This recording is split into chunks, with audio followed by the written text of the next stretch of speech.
In a quiet village nestled in the hills, a mysterious figure named Master Kaito has gained a reputation that stretches far beyond the valley.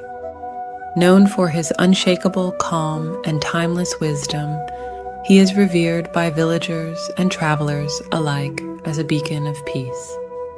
But to some, such stories sound too good to be true. How could anyone be so untouched by anger or conflict?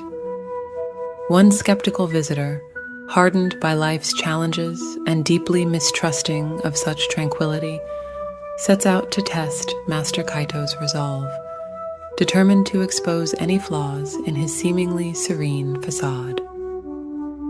Yet, what begins as a quest to shatter another man's peace turns into a powerful lesson in acceptance and inner strength, a lesson that reveals the true nature of serenity and transforms the visitor's view of the world and himself. If you enjoy philosophic stories, Zen teachings, or parables, please subscribe to the channel and like the video. This story invites us to question where our peace truly comes from. Is it something that can be disrupted by others, or is it a choice we hold within? The gift of insults.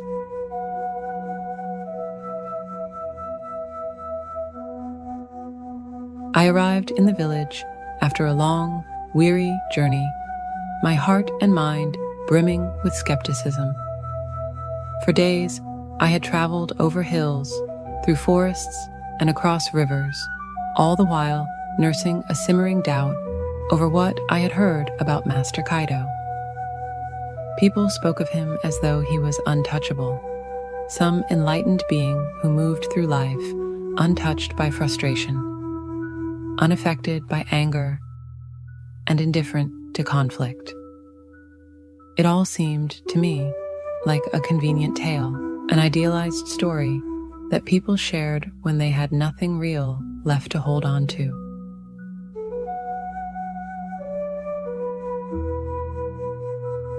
As I approached the village square, I found myself growing more and more determined. Part of me wondered if this Master Kaito was even real. How could anyone live a life so free from agitation? But there, in the center of the square, beneath a vast, ancient tree, sat the man I had come to see. Villagers milled about, glancing over at him with quiet reverence as they went about their daily routines.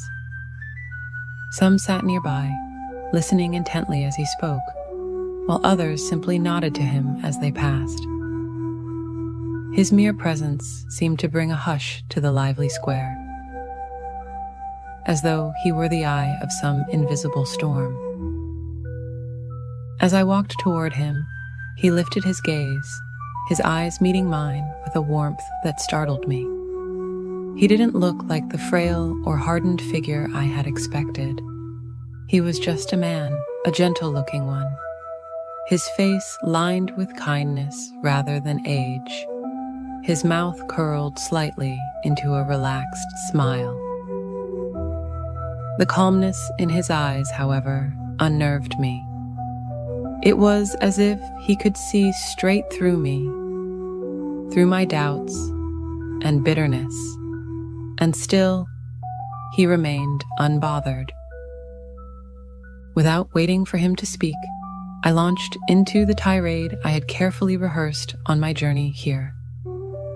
The words came easily, sharper and more venomous than I had anticipated. I insulted his teachings, calling them empty and useless, fit only for those who were too weak to face the world as it truly was. I mocked his calm, calling it a facade, a mask worn to hide the weakness beneath. I accused him of taking advantage of the villagers' respect, of lulling them into complacency with his soft-spoken words. The words spilled out of me in a torrent, each one more bitter than the last. I felt a strange satisfaction as I spoke, certain that my words would stir something in him. If he was a fraud, as I suspected, then my accusations would reveal the cracks in his facade. But if he was what everyone claimed, then perhaps I could finally understand what set him apart. Around us, the villagers stopped their tasks, forming a silent circle, their faces a mixture of curiosity and concern. I could feel their eyes on me, watching, waiting for the master's reaction. I glanced at him, expecting to see anger or at least a flicker of irritation.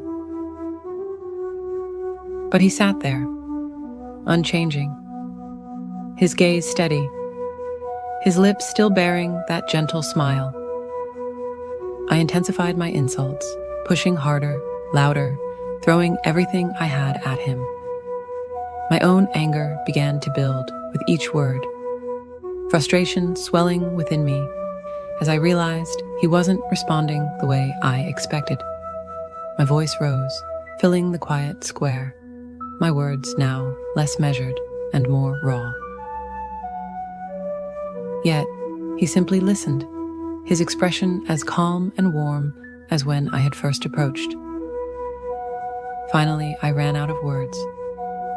Breathless and spent, I stood before him, feeling oddly deflated. Silence settled over the square as I waited for him to respond, to defend himself, to show some kind of emotion. Anything. After a few moments, he looked at me with a kind, almost amused expression, as if he understood something I didn't. In a voice barely above a whisper, he asked, "If someone offers you a gift and you choose not to accept it, to whom does the gift belong?" The question caught me off guard. It was so unexpected, so irrelevant to the insults I had hurled at him. I struggled to process it, feeling as though I had been pulled out of one world and placed in another. After a moment's hesitation, I responded, It remains with the giver." He nodded, his eyes twinkling with a quiet understanding. "Exactly," he said softly, "just like your insults. You offered them to me, but I choose not to accept them. They remain yours." His words struck me harder than any response I could have anticipated. I felt a strange hollowness in my chest, as if something within me had been stripped away. I had expected to see anger in his eyes, to provoke a reaction that would prove him as human, as flawed as the rest of us. Instead, he had calmly turned my own words back upon me, revealing the emptiness behind them. I glanced around at the villagers, who remained silent, their expressions reflecting a mixture of admiration and understanding. I suddenly felt exposed, as though my anger and bitterness were laid bare for all to see. In that moment, I realized that the very thing I had tried to strip away from him, his peace, was something I had been unable to take from him, and in my attempt, I had revealed my own lack of it.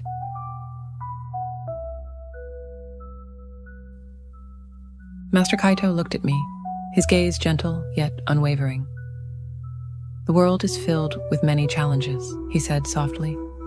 "We cannot control the actions or words of others, but we can choose how we respond. Peace is not something granted to us by the world. It is something we cultivate within ourselves." The lesson in his words was painfully clear. I had come to challenge him, certain that his calm was a mere illusion. Yet he had shown me that true peace cannot be disrupted by external forces. It comes from within, and it is only ours if we choose to nurture it, regardless of the world's chaos. Feeling the weight of his words, I managed a small nod, though I could not meet his eyes. I felt raw, humbled, and unexpectedly grateful. There in that quiet village square, I had learned a lesson I hadn't even known I needed.